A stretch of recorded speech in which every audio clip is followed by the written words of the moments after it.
Salut tout le monde, on se retrouve aujourd'hui pour une nouvelle vidéo sur ma chaîne et aujourd'hui on va parler update lecture et c'est un update lecture spécial saga car j'ai 4 romans à vous présenter et une nouvelle. Sur ces 4 romans en particulier j'ai quand même 3 fins de saga et en fait j'ai une saga entière limite à vous présenter aujourd'hui et du coup ça fait quand même un sacré paquet de bouquins, du coup on va commencer tout de suite. Les 2 premiers romans que je veux vous présenter, ce sont une duologie en fait que j'ai lu l'un à la suite de l'autre, le tome 1 et le tome 2. Il s'agit de la duologie Toby Loveless de Timothée de Fombelle. Ici La vie suspendue et ici Les yeux d'Elisha, publiés tous les deux aux éditions Gallimard Jeunesse.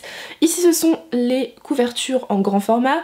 Vous pouvez aussi les retrouver évidemment en poche avec la même couverture et peut-être sûrement pour beaucoup moins cher en termes de bouquins. Donc j'ai lu cette saga. Dans cette saga on va suivre Toby Loveless qui est un personnage qui fait 1,5 mm de hauteur et qui vit dans un arbre avec toute une communauté un peu similaire à la nôtre mais qui vit dans un arbre, donc tout en miniature, tout adapté à l'arbre qui est le cœur même de leur vie.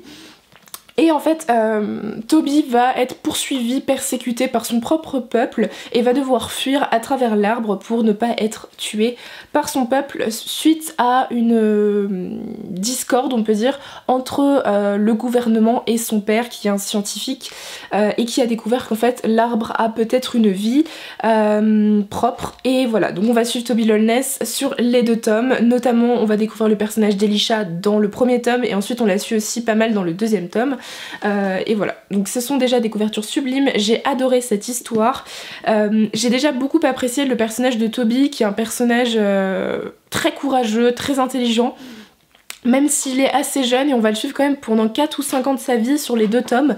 C'est plutôt intéressant de voir ça en jeunesse parce que souvent ça se passe en quelques jours parce que faut que ça soit rapide pour de la jeunesse, faut que ça soit prenant et finalement même si là ça se passe sur plusieurs années, c'était très prenant comme histoire. On s'attache réellement au personnage voilà, de Toby, aussi au personnage d'Elisha du coup qui est une jeune fille qui est aussi très courageuse et qui a vraiment un super caractère. J'ai beaucoup apprécié cette fille et leur relation est tellement sublime, vraiment ils ont une relation enfantine, pure, très simple, sans préjugés et tout se fait dans... c'est très poétique en fait leur relation et tout se fait dans les non-dits, dans les gestes et c'est... voilà, c'est une très belle relation, vous vous doutez que c'est une relation amoureuse mais voilà, j'ai beaucoup apprécié leur histoire à tous les deux. Pour ce qui est de l'intrigue, comme je vous l'ai dit, c'est assez prenant, il se passe énormément de choses, il y a énormément de personnages qu'on rencontre au fil de ces 2 tomes seulement, mais ce n'est pas compliqué pour autant de retenir tous leurs noms. Du coup voilà, il se passe pas mal de choses, il y a des rebondissements, pas mal d'actions, j'ai beaucoup apprécié la fin de cette histoire.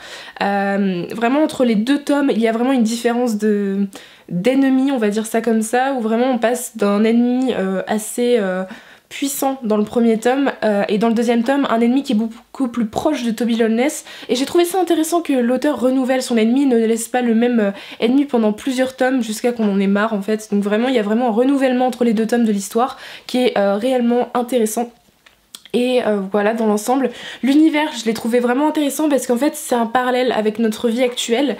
Quand j'avais lu il y a plus de 6 ans je crois, le premier tome de Toby Loveless, je pense que j'étais trop jeune pour faire le parallèle avec notre crise environnementale actuelle et en fait Timothée de Fombelle ici, il va réussir à montrer le déclin de l'arbre, donc là où vit Toby Loveless et Elisha, et le comparer à notre terre actuelle et le mal qu'on en fait avec les constructions qu'on peut faire dessus, la pollution, etc. Il y a aussi toutes les questions de racisme qui sont présentes et qui sont terriblement bien traitées pour de la jeunesse. Donc voilà, il y a tout un domaine, voilà, toute une partie environnementale et une partie raciste qui est traitée ici et je trouve que c'est tellement intéressant d'introduire ce genre de notions dans de la jeunesse, j'ai trouvé ça très intelligent de la part de l'auteur. Voilà, donc c'est un univers qui est évidemment construit, il y a énormément de choses qui sont faites, il y a même tout un univers, des créatures qui sont créées ici, tout un système de vie qui est complètement différent du nôtre et pourtant le parallèle avec notre terre est tellement frappant que ça en est très intéressant.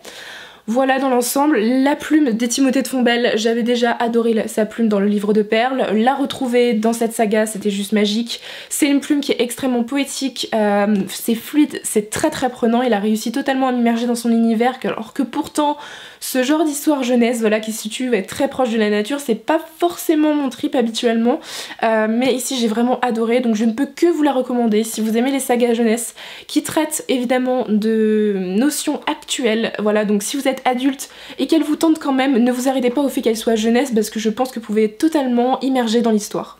On continue avec une nouvelle fin de saga, cette fois-ci le 5e tome de l'héritier des Draconis, donc la dernière bataille de Carina Rosenfeld aux éditions Gulfstream. Je pense que si vous suivez régulièrement mes updates lecture, vous avez quand même vu passer pas mal de tomes de cette saga. Le 5e tome, c'est le dernier tome de la saga que j'ai beaucoup apprécié. Ici, on continue à suivre Elliot, Tamara, Gédéon et tous les personnages qu'on a rencontrés durant la saga. L'autrice, elle nous fait un peu un remake de tous les personnages qui sont tous réunis finalement dans ce tome, qui ont tous chacun un peu un rôle à jouer. J'aime toujours autant le trio qu'on suit de jeunes qui a vraiment évolué au fil des tomes et c'est toujours agréable de les suivre. Ils sont très drôles, ils sont très courageux et voilà, j'ai beaucoup apprécié les suivre et surtout ça a été un peu un pincement au cœur de quitter le personnage de Elliot qui est quand même un personnage terriblement attachant. Pour ce qui est de l'histoire, évidemment c'est une bataille finale, tout est dit dans le titre, c'est la dernière bataille, donc on va avoir vraiment tout un remake aussi, des comebacks sur tout l'univers, toutes les villes sur lesquelles on est passé au fil des tomes. On va avoir une multitude de dragons qui sont présentés dans ce tome et c'était terriblement intéressant. Je pense que l'univers il a encore énormément de potentiel pour d'autres tomes éventuellement ou d'autres histoires dans le même univers, à voir ce qu'en fait l'auteur ou si c'est vraiment terminé, je ne sais pas du tout. Mais vraiment c'était super sympa, il y a pas mal d'actions, des retournements de situation, il y en a un à la fin du bouquin auquel je m'attendais pas forcément et j'ai beaucoup apprécié, elle a réussi à me surprendre pour de la jeunesse. C'est un peu compliqué parce qu'on s'attend quand même à des choses plus faciles, c'est-à-dire qu'il n'y a pas forcément besoin de faire des gros cliffhangers pour un public entre 8 et 12 ans et pourtant j'ai été quand même assez surprise par un des retournements de situation à la fin, c'était très intéressant. Évidemment il y a d'autres personnages qui sont traités ici, je vais pas vous en parler parce que ce serait vous spoiler, ce serait vraiment dommage, mais j'ai beaucoup aimé les découvrir un peu plus. Voilà, donc c'était une excellente conclusion. La plume de Carina Rosenfeld est toujours aussi fluide, agréable à lire. Elle est travaillée, voilà, il y a vraiment du vocabulaire un peu plus poussé que dans des sagas jeunesse habituelles et ça fait du bien.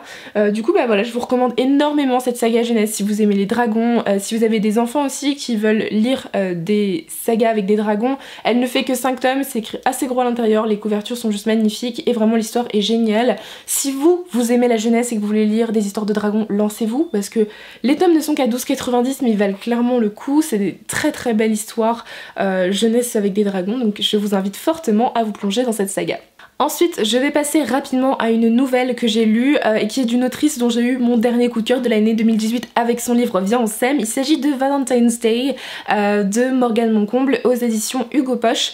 En fait, c'est une nouvelle qui est sortie le jour de la Saint-Valentin ou même la veille en e-book sur Kobo si je ne me trompe pas et peut-être d'autres plateformes, donc j'avoue que je n'ai pas forcément regardé, gratuitement, donc elle est sûrement encore gratuite si vous voulez aller vous lancer.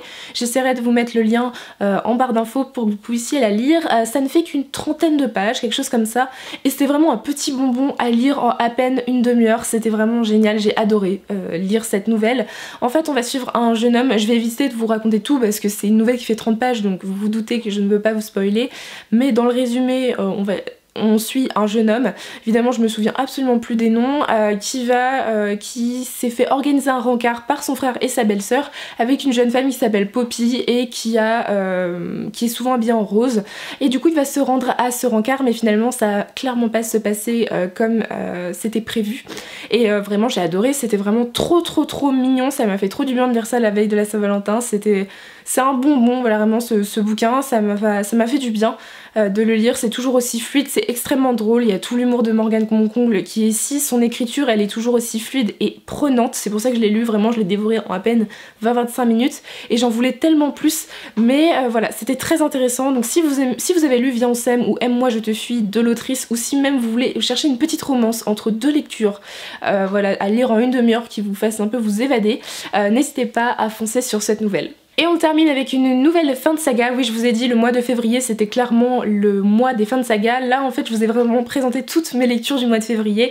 Il s'agit du 3e tome de Miss Peregrine et les enfants particuliers, la bibliothèque des âmes de Ransom Riggs. Ici c'est aux éditions France Loisirs mais habituellement ils sont sortis aux éditions Bayard. Si vous n'êtes pas abonné aux France Loisirs, moi je l'ai eu en occasion. J'attendais beaucoup de ce 3e tome, j'avais un peu peur des critiques négatives dessus qui étaient vraiment pas bonnes du tout. Moi je suis un peu plus mitigée, c'est-à-dire que j'ai trouvé qu'il y avait des bons points dans ce 3e tome, mais il y en a certains qui étaient confirmés par les critiques négatives sur ce roman. Évidemment je ne vais pas vous parler du résumé pour ne pas vous spoiler, mais on suit Jacob et Emma qui sont relancés dans une boucle temporelle dans ce 3e tome, je ne vais pas vous en dire plus. J'ai eu un peu de mal avec ce roman et pourtant il y a des très bons points. Alors on va commencer par peut-être les mauvais points, on va essayer de faire un mélange. Déjà au niveau des personnages, j'ai eu un peu de mal avec le personnage de Jacob et d'Emma que j'ai trouvé très enfantin. Autant dans les 2 premiers tomes je les avais trouvés très matures, très intelligents. Ici, je sais pas, je les ai trouvés très sentimentaux, un peu naïfs sur les bords de temps à autre, à croire un peu tout le monde à tort et à travers. Pourtant, c'est des personnages qui restent extrêmement courageux, donc ils sont sympas à suivre, ça ne m'a pas empêché d'aimer les suivre. Mais voilà, il y a un petit côté de leur personnalité que je n'ai pas trop apprécié dans ce bouquin, et voilà, ça m'a un peu... pas gênée, mais j'étais un peu déçue de voir ce côté très enfantin. On les rend adolescents alors que pendant les 2 premiers tomes, ils étaient tellement courageux et matures, ça m'a fait un peu bizarre de voir un peu cette évolution un peu étrange dans ce tome. Ensuite au niveau des personnages secondaires, en fait on va suivre principalement Jacob et Emma. Les autres particuliers on ne les retrouve que dans les 100-150 dernières pages, mais ici on est sur un roman qui fait 570 pages, donc vous vous doutez que moi clairement les particuliers m'ont manqué, leur humour, leur particularité clairement. J'ai bien aimé les avoir suivis dans les 2 premiers tomes et ça m'a manqué dans ce 3e tome de ne pas les avoir suivis. Miss Peregrine c'est pareil, évidemment on va rencontrer d'autres personnages dans ce roman, mais bon, c'est des personnages un peu étranges j'avoue. Je sais pas trop si j'ai accroché avec eux, c'est des personnages vraiment qu'on ne suit que dans ce tome là. Bon, c'est des personnages qui sont intéressants, mais je ne sais pas trop. J'ai bien aimé les suivre, les découvrir, mais j'étais pas autant plongée dans l'histoire avec ces personnages que dans les 2 tomes précédents. Pour ce qui est de l'intrigue, le gros bémol de cette intrigue, c'est la longueur. Ce roman fait 580 pages.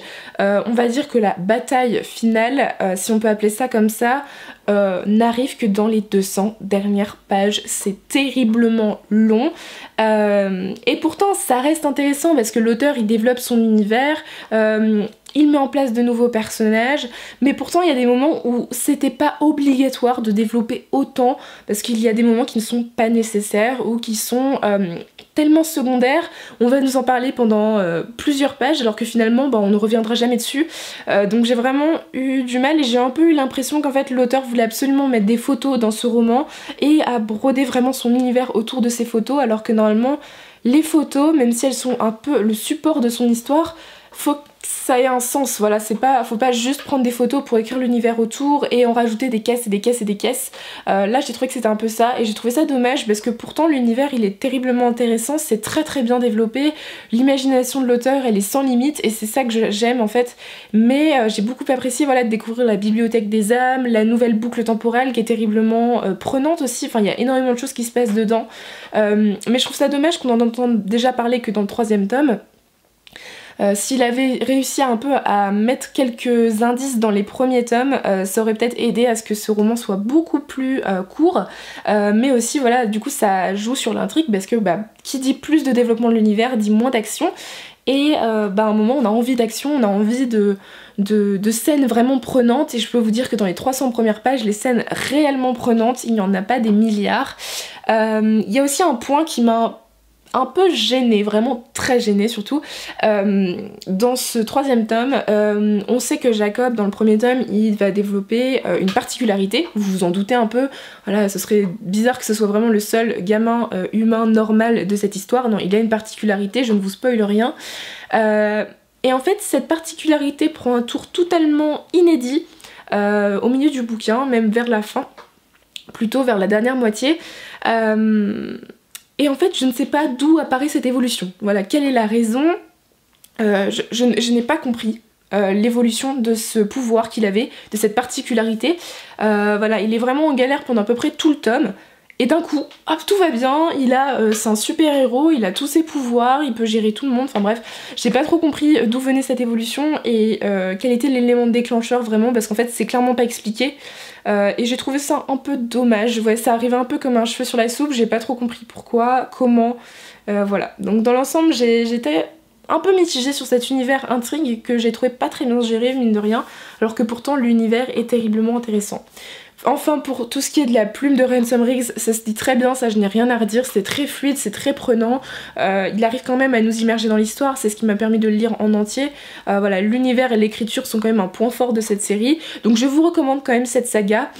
Si vous aimez les sagas fantastiques, les sagas jeunesse qui se se passe à la fois dans des boucles temporelles, mais aussi dans notre monde à nous, dans un domaine historique clairement. Mais je ne sais pas du tout si je vais lire la suite.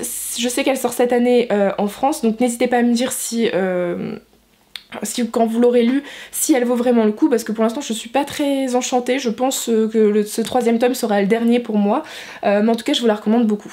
Voilà tout le monde, cette vidéo est terminée, j'espère qu'elle vous aura plu. N'hésitez pas à me dire en commentaire si vous avez lu un de ces romans ou si je vous tente. Et du coup moi je vous souhaite de très bonnes lectures et je vous dis à très bientôt dans une prochaine vidéo. Bye!